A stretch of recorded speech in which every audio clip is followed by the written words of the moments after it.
Hello guys, welcome back to my channel Arth mom reactions. And अगर आप channel में नए हैं तो प्लीज़ चैनल को सब्सक्राइब ज़रूर कीजिए। वीडियो पसंद आई तो लाइक भी करना और कमेंट सेक्शन में कमेंट करके ज़रूर बताना कि आप सबको मेरा वीडियो कैसा लगा। और साथ ही साथ अगर आपको ये कुर्ता पसंद आ रहा है तो ये आप लोगों को कम्युनिटी सेक्शन में पोस्ट में मिल जाएगा। बहुत ही ब्यूटीफुल है। चलिए वीडियो में आगे बढ़ते हैं। और जस्ट हमेशा की तरह वीडियो रिकॉर्ड करते हुए मैं कहीं ना कहीं अपने कान के हेडफोन्स निकालने भूल जाती हूँ, क्योंकि जस्ट अभी एक धमाकेदार वीडियो देख के आई हूँ। फुल ऑन रोना धोना, मतलब मिक्स्ड इमोशंस। सारे इमोशंस के बाद, देखने के बाद मैंने सोचा चलिए आके ये वीडियो तो बनाना बनता है। अभी सिर्फ बनाएंगे हम अड़े बाबा के ऊपर वीडियो, क्योंकि मैंने अभी उन्हीं का व्लॉग देखा है। सुनने में ये भी आया है कि उनकी ननद साहिबा ने भी व्लॉग डाला है, तो उनके ऊपर भी आएंगे, बट नेक्स्ट वीडियो में आएंगे। फिलहाल यहाँ पे हम अड़े बाबा के ऊपर बात करेंगे। वैसे एक समय था जब इनको रोता हुआ देख के हमें भी रोना आ जाता था। एक समय था जब ये हमें बहुत प्यारी, भोली भाली और मासूम लगती थी। एक होता है ना, इंसान को किसी किसी के साथ सॉफ्ट कॉर्नर हो जाता है। था इनके साथ, बराबर था, बहुत समय तक था। शादी तक भी था, शादी के बाद तक भी था। मतलब दिल से जब भी निकलता था तो ऐसा निकलता था, यार जो खुशियां भगवान ने इससे छीन ली है, भगवान इसको अब शादी के बाद वो सारी खुशियां दे। लेकिन धीरे धीरे जब इंसान का नेम फेम उसके सर पे चढ़ के बोलने लगता है ना, तब वो अपनी जुबान से ही दूसरों को अपने पास से दूर करता है। मैं हमेशा से बोलती हूँ, इस जुबान का और आपके व्यवहार का जिंदगी में इतना महत्वपूर्ण रोल होता है कि इसी के जरिए आप किसी के क्लोज जाते हैं और इसी की वजह से आप दुनिया से दूर भी होते चले जाते हैं। कुछ ऐसे ही इनके साथ हुआ। ठीक है, इन्होंने अपनी इतनी कड़वी जुबान बोल बोल के सबको अपने आप से धीरे धीरे दूर कर दिया। और इस चीज को ये नाम देती हैं कि मेरे मम्मी पापा ने मुझे कभी झुकना नहीं सिखाया। मेरे मम्मी पापा ने हमेशा बोला किसी के आगे झुको नहीं। ऐसी शिक्षा कोई माता पिता नहीं देते। माता पिता हमेशा ये सिखाते हैं कि गलत के आगे मत झुको, लेकिन जहाँ पे आपकी गलती है वहाँ पे झुकना भी चाहिए। और बच्चों को हमेशा बड़ों के आगे रिस्पेक्ट से ही बात करनी चाहिए। ये हर माता पिता बच्चों को सिखाते हैं। लेकिन इन्होंने क्या, उस रिस्पेक्ट का एक बाउंड्री होती है, वो बाउंड्री रखी। आज ये एक रिएक्शन को टारगेट कर रही हैं, लेकिन समय समय पे इन्होंने किस किस को टारगेट नहीं किया है। आज से पहले कल की वीडियो में ये तब भी रिएक्शन वालों को टारगेट कर रही थी। आज से 2 महीने पहले की वीडियो में भी ये रिएक्शन वालों को टारगेट कर रही थी। हर 10-15 दिन में ये रिएक्शन को टारगेट करती ही करती हैं। ये बिल्कुल कोई नई बात नहीं है। और एक और पैटर्न जो मैंने इनका नोटिस किया, आई एम सॉरी, इस बार इनके इमोशन से मैं बिल्कुल भी कनेक्टेड फील नहीं कर रही हूँ। उसका सबसे बड़ा रीजन ये है कि इन्होंने ही अभी थोड़े दिन पहले एक स्टेटमेंट दिया था कि मुझे अपनी विदाई में भी रोना नहीं आ रहा था। मुझे हंसी आ रही थी वहां पे सबको देख के कि ये लोग रो कैसे रहे हैं। हंसी आ रही थी औरों को देख के कि रो कैसे रहे हैं। मुझे बिल्कुल भी रोना नहीं आ रहा था, क्योंकि अब मुझे रोना नहीं आता है। अब मेरे आंसू जो हैं वो सूख चुके हैं काइंड ऑफ, और अब मुझे रोना नहीं आता है। तो ये बताइए कि जब जब आप कंट्रोवर्सी पहले खुद से क्रिएट करती हैं, तो उसके बाद फिर एंड में आप आके रोती क्यों हैं? एंड में हर बार आपका बीपी डाउन और बीपी लो और बीपी बढ़े क्यों जाता है? हर बार आपका ये एंडिंग डॉक्टर की विजिट के साथ ही क्यों होती है? क्या ये पैटर्न गाइस आप लोगों ने पहले नोटिस नहीं किया है? इससे पहले जब इनके ननद नंदोई वाला मैटर हुआ था, उस समय पे इनकी मम्मी और जो इनकी बहन है, बड़ी बहन, वो जवाब दे रही थी। उस समय पे भी ये रोती रोती सेम ऐसे ही आई थी कि मेरा बीपी डाउन है, मेरी तबीयत बहुत खराब है, प्लीज मुझे ऐसा मत बोलिए, मुझे कुछ हो जाएगा, ऐसा करके ये आई। उसके बाद एकदम से इनकी उस वीडियो के बाद सारी की सारी हेट ट्रांसफर हो गई उस फैमिली की तरफ। सारी हेट ट्रांसफर हो गई।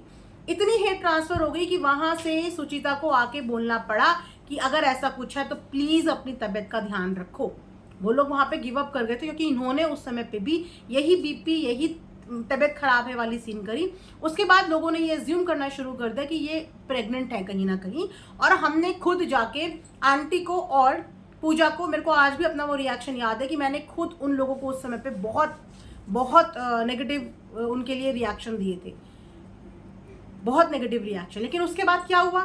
उसके बाद ये घूमती हुई भी नजर आई, पिकनिक टूर इधर उधर ट्रैवल करती हुई नजर आई। उसके बाद इन्होंने एकदम से अपना मिसकैरेज बताया। आज ये अपनी वीडियो में एक बात और कह रही थी कि मेरा बीपी लो है, मैं डॉक्टर के पास गई थी, वहां पे मुझे सब्सक्राइबर भी मिले थे, अगर आप बोलोगे तो मैं रिपोर्ट भी दिखा दूंगी कि ऐसा ऐसा है। आज ये अपने बीपी, अपनी तबीयत खराब की रिपोर्ट दिखाने को तैयार है, लेकिन जब इनसे मिसकैरेज की रिपोर्ट मांगी थी तो उस समय पे इनको इतना बुरा लग गया था कि मेरे से ये रिपोर्ट कैसे मांग ली, और आज खुद सबूत के तौर पे ये अपनी रिपोर्ट देने की यहाँ पे बात कर रही हैं। तो ये दोहरा बिहेवियर क्यों, ये दोहरा बिहेवियर क्यों? और हर बार जब आपको लगता है कि आपने यहाँ पे गलती कर दी है तो हर बार ये रोना धोना, आपको तो रोना नहीं आता ना, आपने तो खुद कहा था कि अब आपको रोना नहीं आता, फिर आप हर 4-5 दिन बाद रोने क्यों आती हैं? आपने बोला कि आपकी फैमिली को कोई तुड़वाने की कोशिश कर रहा है, आपके रिश्ते इतने कच्चे हैं क्या? या फिर आपको अपने रिश्तों पे भरोसा नहीं है कि आपके रिश्ते इतने नाजुक हैं, इतने कच्चे हैं कि किसी रिएक्शन वाले के बोलने से आपके घर के रिश्ते टूट जाएंगे? क्या ये पॉसिबल है? इसका मतलब आप अपने ससुराल में वो अभी तक अपना जगह नहीं बना पाई है कि कोई भी आके कुछ भी बोल दे और आपके ससुराल के रिश्ते डगमगा जाएंगे। इसका मतलब आपको अभी तक अपने ससुराल के रिश्तों में वो मजबूती बनाने की ज़रूरत है, क्योंकि अगर आपके रिश्तों में मजबूती है तो दुनिया का कोई भी कुछ भी बोल दे, कोई रिश्ता किसी के कहने पे तो कभी नहीं टूटता, वो भी उन लोगों के कहने पे जो आप लोगों को ना जानते ना पहचानते, जिनका दूर दूर तक आप लोगों से कोई वास्ता नहीं है। आप उनके ऊपर अपने रिश्ते टूटने का, अपने ससुराल खराब होने का ब्लेम लगा रहे हो। एक परिवार टूटता भी अपनी वजह से है और बसता भी अपनी वजह से है। कमी इंसानों के अंदर होती है, बाहर वाला किसी का घर नहीं तोड़वा सकता अगर आपके घर के रिश्ते कमजोर ना हो, और अगर आपके रिश्ते मजबूत है ना तो कोई एड़ी चोटी का जोर लगा ले उन रिश्तों को तोड़वा नहीं सकता। तो अपने रिश्तों की मजबूती पर ध्यान दो, रेदर देन दूसरे को ब्लेम करने के कि ये आपके ससुराल के रिश्ते तोड़ा देगा। आप थोड़ा सा इन चीज़ों से बाहर निकलो। आप इतने ज़्यादा इंपॉर्टेंट नहीं हो कि कोई आपके रिश्ते तोड़ाने में एड़ी चोटी का जोर लगा देगा। आप इतने इंपॉर्टेंट नहीं हो कि कोई आपको इतना पर्सनल लेके चले जाएगा। यहाँ पे हर इंसान सिर्फ रिएक्शन दे रहा है, और वो दे रहा है जो कंट्रोवर्सी आप शुरू करती है। इनविटेशन आपने शुरू करा, एनिवर्सरी पार्टी रखने का डिसीजन आपने लिया, इनवाइटेड गेस्ट लिस्ट का वीडियो आपने डाला, फिर उसके बाद पार्टी कैंसिल करने का व्लॉग आपने डाला। तो जब सब कुछ आप कर रही हैं और साथ में अपनी वीडियो में अपनी ननद को आप इंक्लूड कर रही हैं, अपनी सास को आप इंक्लूड कर रही हैं, आपने कल उनको बोलने के लिए बोला, वो तो वो कुछ बोली नहीं, पर आपने उनको बोला था कि आप कुछ बोलना चाहेंगी, आप कुछ बोलना चाहेंगी। अगर उनके मुंह से एक शब्द उस समय निकल जाता तो वो भी मुद्दा बन जाता। वो तो वो कुछ बोली ही नहीं आपके व्लॉग में। उसके बाद आपने बोला कि मैं ही काफ़ी हूँ। कल तक आपके अंदर इतनी एनर्जी और आज आप सीधा हॉस्पिटल, बीपी, इंजेक्शंस। अगर क्षमता नहीं होती ना कोई चीज़ बर्दाश्त करने की तो फिर दूसरे के ऊपर इस चीज़ का ब्लेम नहीं डालना चाहिए। आपको हेल्थ इश्यूज तो पहले से हैं, आप हर चौथे पांचवें दिन डॉक्टर के पास जाती हैं, हर चौथे पांचवें दिन आपका सर दर्द भी होता है, आपको बीपी की प्रॉब्लम भी होती है। तो आपको जो मेडिकल इश्यूज हैं आप उसका ब्लेम का टोकरा किसी और के ऊपर कैसे डाल सकती हैं? क्या बोलने का मतलब है आपका कि किसी और की वजह से आपको माइग्रेन हो गया या आप हॉस्पिटल चली गई? आपको जो हेल्थ इश्यूज हैं आप उनकी वजह से जा रही हैं, और ये हेल्थ इश्यूज आपको तभी होते हैं जब आपकी किसी से कंट्रोवर्सी होती है, क्योंकि झेल आप पाती नहीं है लेकिन तिल्ली लगाने आप आ जाती हैं। किसी ने आज तक, जहां तक मेरी नॉलेज है, आपके ससुराल को कभी कुछ नहीं बोला। और रही बात कि इनकी फैमिली वालों के लिए कुछ बोला है, जहां तक मुझे लगता है इनकी ससुराल की फैमिली के लिए जो भी बोलता है सिर्फ उनकी तारीफ करता है कि शी इज़ ब्लेस्ड, कि इनको एक बहुत कोऑपरेट करने वाला एक ब्यूटीफुल सी फैमिली मिली है। तो ये कौन सा वाला कार्ड आज खेलने के लिए इन्होंने ये वीडियो बनाया, सो दैट कि सामने वाले के ऊपर हेट ट्रांसफर हो जाए, क्योंकि आधी अधूरी बातों को तोड़ मड़ोड़ के पेश करने की ये इनकी पुरानी आदत है। इसी तरीके से इन्होंने अपनी बड़ी बहन के ऊपर भी उस समय पे अपना मेडिकल इश्यूज बता के उनकी तरफ हेट ट्रांसफ़र करी थी, उस समय पे अपनी मम्मी की तरफ हेट ट्रांसफ़र करी थी। उसी तरीके से इन्होंने आज आधी अधूरी तोड़ मरोड़ के वीडियो बना के किसी दूसरे रिएक्शन चैनल की तरफ हेट ट्रांसफ़र करी है। आखिर ऐसा क्यों किया जाता है? आखिर क्यों? किसने आपको बोला था कि एक दिन पहले आप आओ, खूब जोर जोर से हंस हंस के मजाक कर करके उंगलियां दिखा दिखा के सामने वालों को ट्रिगर कर दो? इनके कंटेंट में अगर आप लोग गाइस ध्यान से देखेंगे ना तो फैमिली कंटेंट कम और दूसरों को डांटने वाला कंटेंट ज़्यादा होता है। कभी तो ये नेगेटिव कमेंट्स करने वालों को डांटना शुरू कर देती हैं, कभी ये रिएक्शंस के नाम पे वीडियोस बना लेती हैं।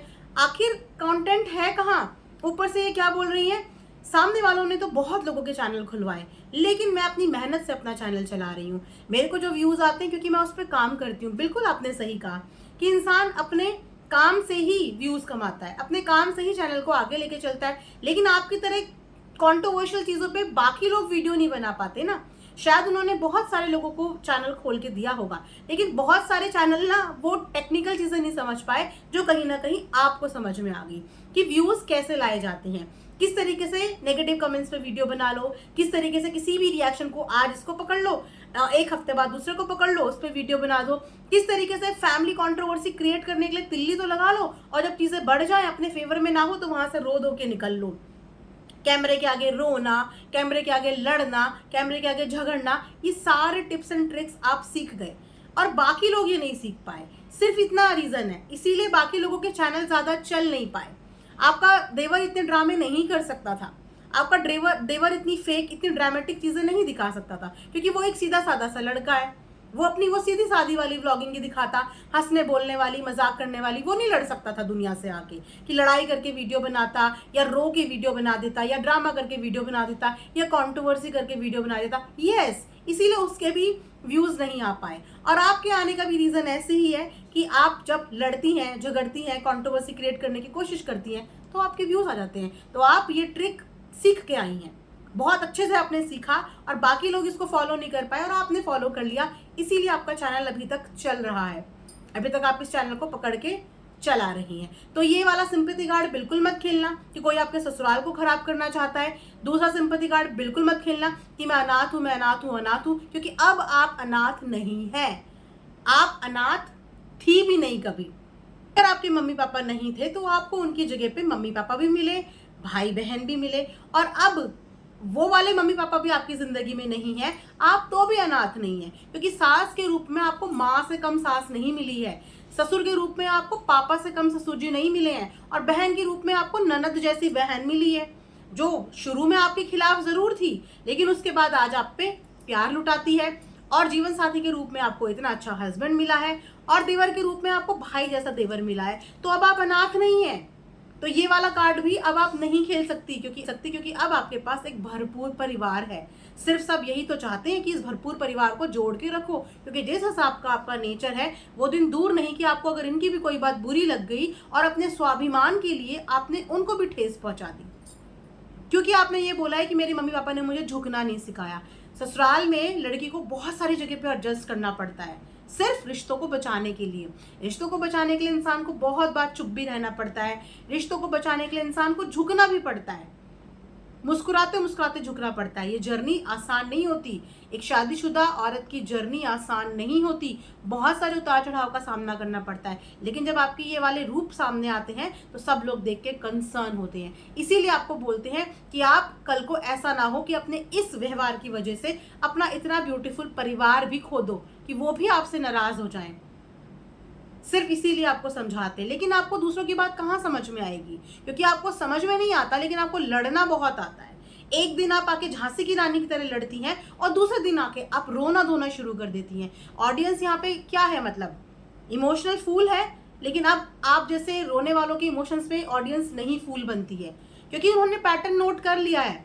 इनका साफ पैटर्न होता है कि पहले गलती करो और उस गलती को कोई पॉइंट आउट कर ले तो सामने वाले को गुनहगार बनाने के लिए रोते हुए आ जाओ, अपने मेडिकल इश्यूज का हवाला दे दो, अपने साथ जो चीजें बीती हैं उनका हवाला दे दो। कैसे आपकी आंखों से आंसू आ गए?